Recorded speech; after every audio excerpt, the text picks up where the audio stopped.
Hi guys, कैसे हो सब लोग? ज़बरदस्त हो? अच्छा, आज का हमारा सीन ये है कि आज हमने जो है वो मोंगो डीबी का पढ़ना है। ठीक है, वो उसका इंट्रोडक्शन वगैरह डाउनलोड वगैरह देखेंगे किस तरीके से होता है। चलो स्टार्ट करते हैं।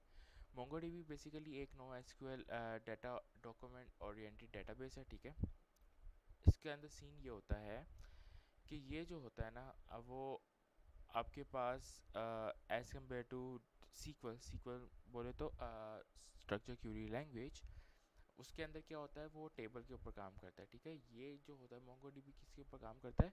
ये मोंगोडीबी काम करता है कलेक्शंस के ऊपर।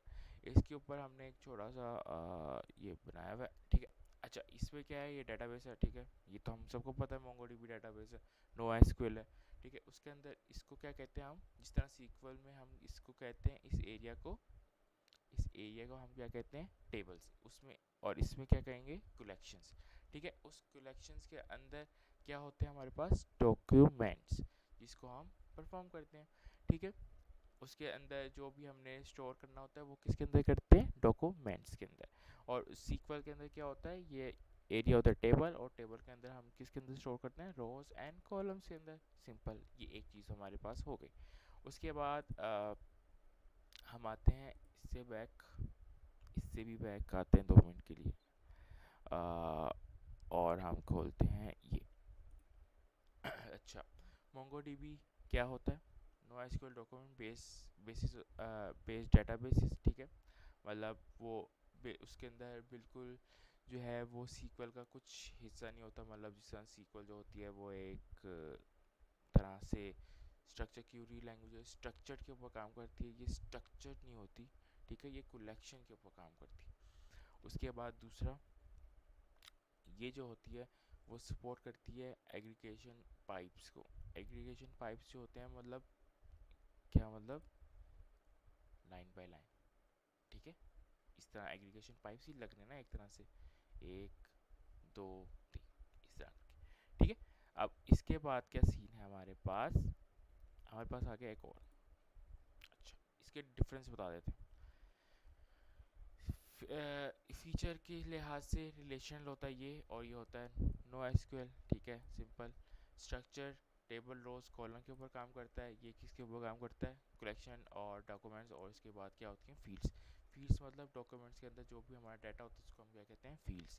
ठीक है, उसके बाद फिर जो होता है स्कीमा, जिसके अंदर हम चीज़ें स्टोर करते हैं।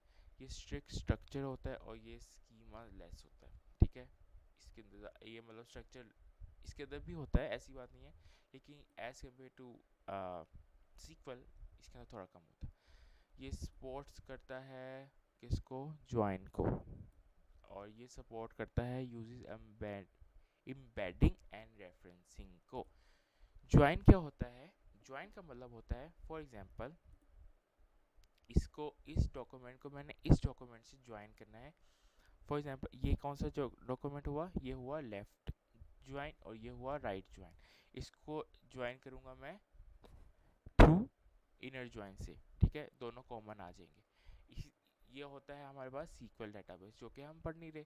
हम क्या पढ़ रहे हैं, हम तो पढ़ रहे हैं मोंगोडीबी। तो मोंगोडीबी के अंदर क्या होता है, यूजेस एम्बेडिंग रेफरेंसिंग, जो कि हम रेफरेंस इस्तेमाल करते हैं इसके अंदर।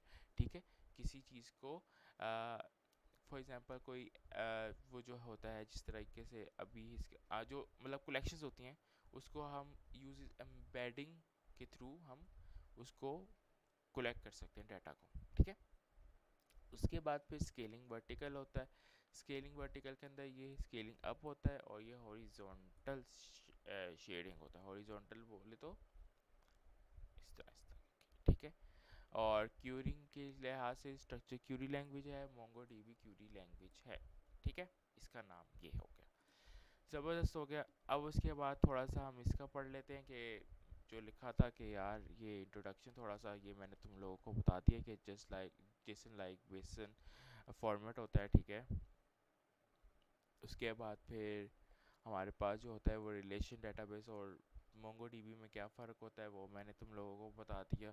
ठीक है, ये वो यूजेस टेबल और फिक्स स्कीमास इस्तेमाल करते हैं, ये कलेक्शन और फ्लेक्सिबल स्कीमा इस्तेमाल करते हैं। उसके बाद फिर कोर कॉन्सेप्ट्स की बात की जाए तो डेटाबेस के अंदर आते हैं कलेक्शन, कलेक्शन क्या आता है, डॉक्यूमेंट, जो कि हमने देखा। ठीक है, उसके बाद ये स्कीमा लेस होता है। Fields can vary between documents, जो कि मैंने तुम लोगों को बताया। उसके बाद high availability user application or sharing, ठीक है। उसके बाद फिर क्रेड ऑपरेशन इसके अंदर किस तरह परफॉर्म होते हैं वो बताया। इंसर्ट फंड, इंसर्ट मनी, ये तुम लोगों को मिल जाएगा डॉक्यूमेंट, ठीक है, पीपीटी फाइल जो भी है। उसके बाद फिर हमारे पास आ जाता है जो मेन पॉइंट है वो क्या है, इसको डाउनलोड करने का तरीका, ठीक है। डाउनलोड इसका काफ़ी वो नहीं है, आसान नहीं है कि मतलब जाओ और जाके डाउनलोड कर लो। तो इसको हम अब डाउनलोड करते हैं, मोंगो डीबी डाउनलोड्स, ठीक है, खोल लिया हमने। अब हम इसके क्या जाएंगे, कम्युनिटी एडिशन पे जाएंगे हम, ठीक है। कम्युनिटी एडिशन पे जाएंगे हम, और कम्युनिटी एडिशन के बाद कम्युनिटी एडिशन में जाएंगे, और ये जो है ये मैक ओएस के लिए होगा, ठीक है। ये जो जितना भी है ये हमारे पास विंडोज़ के लिए, ओके ठीक है। लेकिन ये जो ब्रू होता है वो अक्सर मैक ओएस ही के लिए होता है, और ये उसी के लिए इस्तेमाल होता है, ठीक है। तो जब उसके लिए इस्तेमाल अभी हम करके देखते हैं प्लेटफॉर्म। पहले विंडोज़ के लिए मैं डाउनलोड कर लूँ, कि मैंने भी डाउनलोड नहीं किया, मैंने भी अभी डाउनलोड करना है। इसको डाउनलोड्स पे लगा देते हैं, ठीक है। अब इधर आते हैं, इधर आके इसको हमने क्या करना है, मैक ओएस के लिए करना है, ठीक है। उसके लिए भी यही होगा, उसके लिए डाउनलोड करोगे तुम लोग। उसके बाद फिर तुम लोगों ने तो जो था वो इसको इस तरीके से डाउनलोड करना होता है।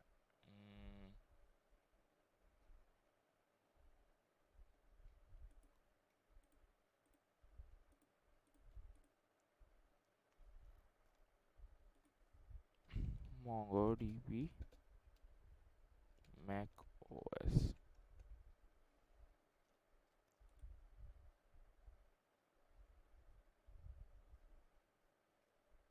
हाँ ये रहा, ठीक है। इस तरीके से तुम लोगों ने डाउनलोड करना है।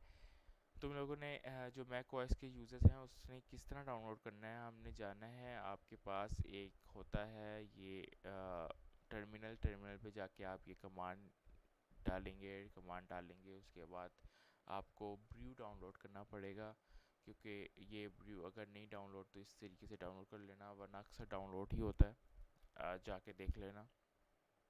तुम ब्रू लिखोगे तो उसका जो भी आपके पास पूरा फॉर्मेट आ जाएगा, ठीक है। उसके बाद फिर हम जो है ये लिखेंगे, ठीक है। इससे जो होगा आपका क्या, जो हमारे पास MongoDB home brew tab है वो ओपन हो जाएगा, ठीक है, इससे डाउनलोड होके। उसके बाद फिर हम ब्रू अपडेट करेंगे, फिर उसके बाद brew install community version for Mac OS users, ठीक है। उसके बाद फिर बस ये इस तरह करके आपका ये डाउनलोड हो जाएगा, ठीक है। फॉर अगर हमारी बात की जाए तो विंडोज़ के ऊपर सिंपल आपने जाना है और जाके डाउनलोड के ऊपर लगाना है, और ये इस तरीके से डाउनलोड होगा। और जब ये डाउनलोड हो जाएगा तो फिर ये हमें किस तरह पता चलेगा, हम CMD पे जाएंगे। CMD पे जाके हम यहाँ पे क्या लिखेंगे, मोंगो SH। मोंग अभी तो मेरा चल नहीं रहा क्योंकि मैंने डाउनलोड नहीं है, मैंने डाउनलोड नहीं किया, मैंने आप लोगों के लिए उड़ा दिया था। तो जब ये एंटर करेंगे तो आपका डेटाबेस शो होगा, ठीक है। ये हम अगली वीडियो में देखेंगे कि मोंगो SH में डेटाबेस कैसे शो होता है और क्या करेंगे। तो अभी तक के लिए यही है। So take care and